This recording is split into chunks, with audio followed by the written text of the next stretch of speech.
विशेष रूप से जब से भारतीय जनता पार्टी की सरकार केंद्र और प्रदेश में बनी है, लगातार जनजाति और पिछड़े वर्गों का संविधान प्रदत्त आरक्षण ही शून्य और निष्प्रभावी किया जा रहा था। लेकिन अब भारतीय जनता पार्टी इस हद तक उतारू है कि जो भारत सरकार के निर्देश पर बजट में प्रावधानित अनुसूचित जाति अनुसूचित जनजाति के लिए स्पेशल कंपोनेंट प्लान था या ट्राइबल कंपोनेंट प्लान था, उसके तहत बजट का मात्राकृत यानी अनुसूचित जाति अनुसूचित जनजाति के जनसंख्या के अनुपात में बजट के धन में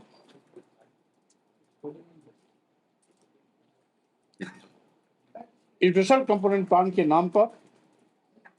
धन अलग से आवंटित कर दिया जाता था। उसी क्रम में भारत सरकार ने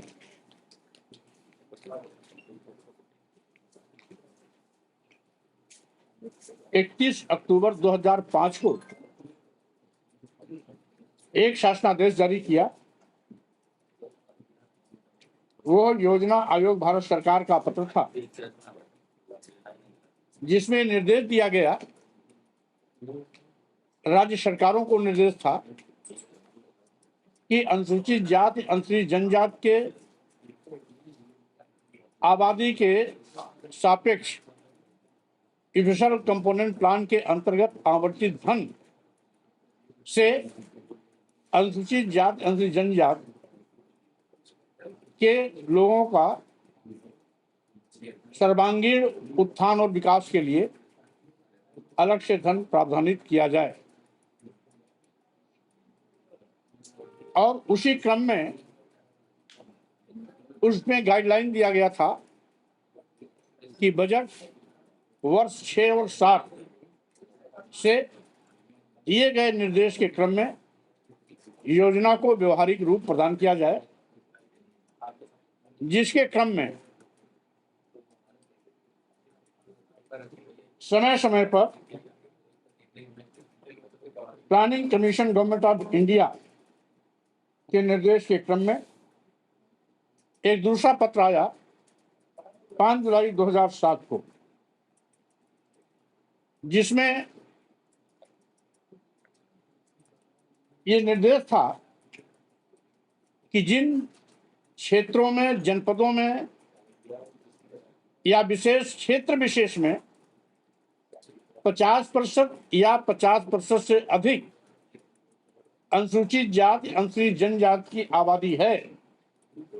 ऐसे क्षेत्रों को चिन्हित कर उनमें भारत निर्माण के अंतर्गत स्कूल, अन्य educational institutions, skill development, training के साथ साथ एग्रीकल्चर क्षेत्र में भी स्मॉल ट्रैक्टर्स, अन्य कृषि उपयंत्र संयंत्र, यहाँ तक कि पंपिंग सेट, विद्युतीकरण, सीड्स, पेस्टिसाइड, उर्वरक आदि का भी विशेष प्राविधान करने का निर्देश था। और साथ ही साथ इनकी त्रिस्तरीय समय समय पर एग्जामिन करने का काम जिले स्तर पर जिलाधिकारी को, प्रदेश स्तर पर विभागीय मंत्री के नेतृत्व में गठित कमेटी को, जिले में जिलाधिकारी के नेतृत्व में गठित कमेटी को और विकास खंड में बीडीओ के नेतृत्व में गठित कमेटी को एक जांच समिति बनाई, यानी त्रिस्तरीय जांच समिति के माध्यम से समय समय पर इसके पर्यवेक्षण के कार्य सुनिश्चित किए जाने की व्यवस्था दी गई। जिसके क्रम में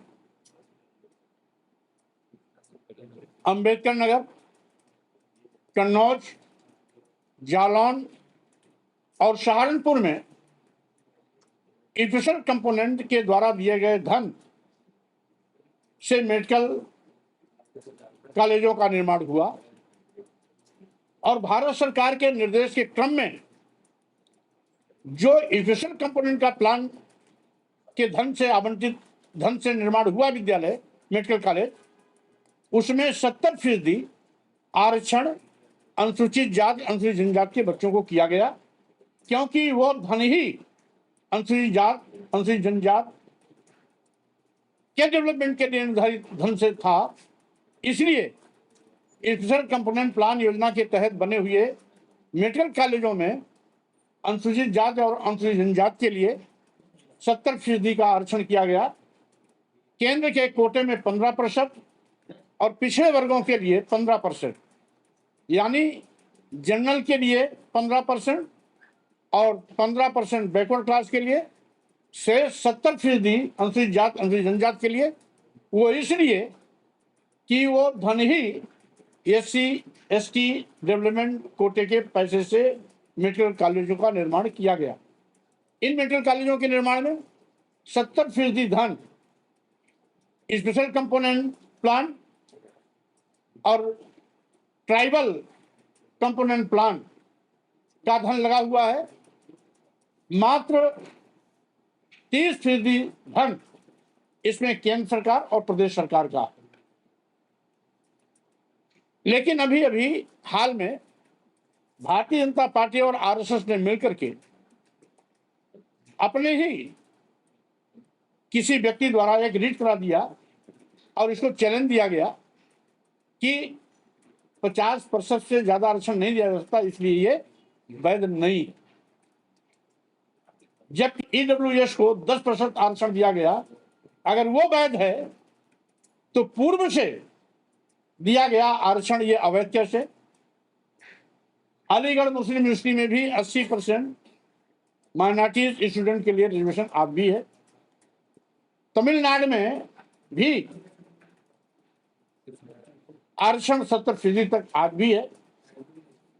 तो अगर अनुसूचित जाति अनुसूचित जनजाति के मद के धन से बना हुआ मेडिकल कॉलेज है और भारत सरकार के निर्देश के क्रम में उत्तर प्रदेश सरकार यानी RSS और भाजपा पूरी तरीके से दलित विरोधी आदिवासी विरोधी काम कर रही है। यद्यपि भारतीय संविधान प्रदत्त अनुसूचित जाति अनुसूचित जनजाति और पिछड़े वर्गों के लिए प्रदत्त आरक्षण को तो पहले से ही ये शून्य निष्प्रभावी कर रही है, लेकिन भारत सरकार के निर्देश के क्रम में 2012 के अंतर्गत जो मेडिकल कॉलेजों का निर्माण कराया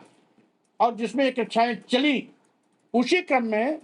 70% आरक्षण का अनुपालन उत्तर प्रदेश की सरकारें कोई भी नहीं अब तक कर रही थी। एकाएक RSS और भाजपा ने इस आरक्षण को भी खत्म कराने की एक साजिश रची, जिसकी मैं घोर निंदा करता हूं। और साथ ही साथ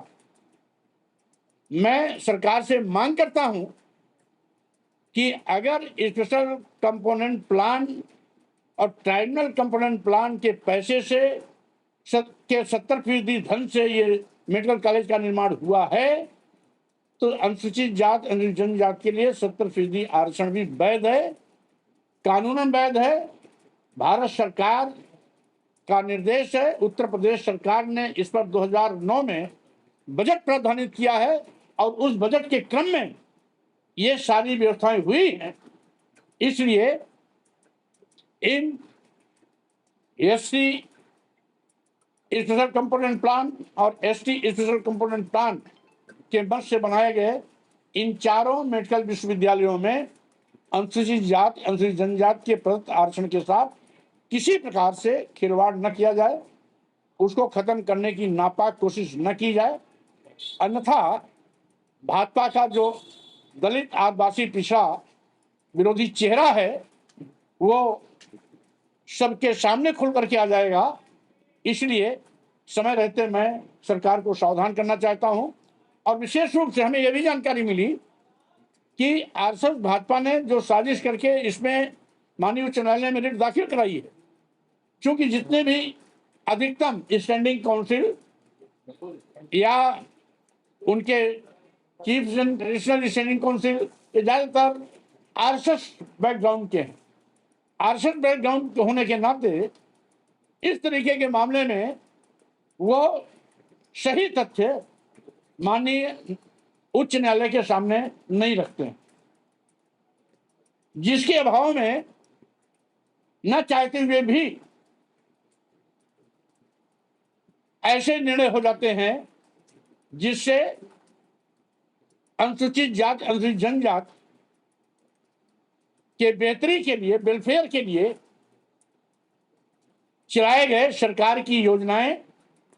प्रभावित होती हैं। इसीलिए मैं सरकार से अपेक्षा करता हूं कि जो भी सरकार की तरफ से इस प्रकार के केस की, अन्यथा बड़े पैमाने पर इससे अनुसूचित जात अनुसूचित जनजाति के छात्रों का अहित होगा। इसीलिए आज ये मेरी मांग है कि जिसमें SC ST के लिए 70% का आरक्षण, OBC के लिए 15% का आरक्षण और जनरल के लिए 15% का आरक्षण की व्यवस्था भारत सरकार के निर्देश पर उत्तर प्रदेश सरकार ने इन उल्लिखित चारों मेडिकल कॉलेजों में सूचित किया है, उसको यथावत बहाल रखा जाए, किसी भी प्रकार का छेड़छाड़ न किया जाए। यह साजिश के तहत कोई याचिका पड़ी भी है तो चीफ स्टैंडिंग काउंसिल या संबंधित गवर्नमेंट की तरफ से पैरवी करने वाले वकीलों को इस बात की हिदायत दी जाए कि सरकारी पक्ष मजबूती से रखें। 22-23 का है। पहले लोअर कोर्ट के पहले वो तमाम थानों में FIR करने की कोशिश की, नहीं हुई, लोअर कोर्ट में गए, लोअर कोर्ट ने भी उनकी FIR करने की एप्लीकेशन खारिज कर दी। उसके बाद MP MLA कोर्ट में गए, शायद वहां पर उनको FIR करने का निर्देश मिल गया है, अभी मेरे संज्ञान में है। क्योंकि मैं कानून में विश्वास करता हूँ, न्यायपालिका में विश्वास करता हूँ, कानूनी तौर पर उसमें क्या करना उचित होगा, उचित अवसर पर उचित कार्रवाई करने का प्रयास